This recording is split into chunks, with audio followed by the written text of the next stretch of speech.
Hello everyone and welcome to this video. Today I will show you how to edit image on Microsoft Designer. So guys, what you have to do, open Microsoft Designer and create image.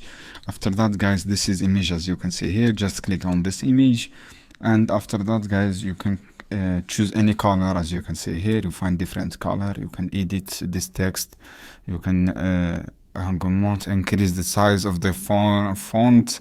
As you can see here, you can change the color from here, and you can add the text. Just click text. As you can see here, you can select any text. You have this option also guys. You can add a vector and you can modify all this color.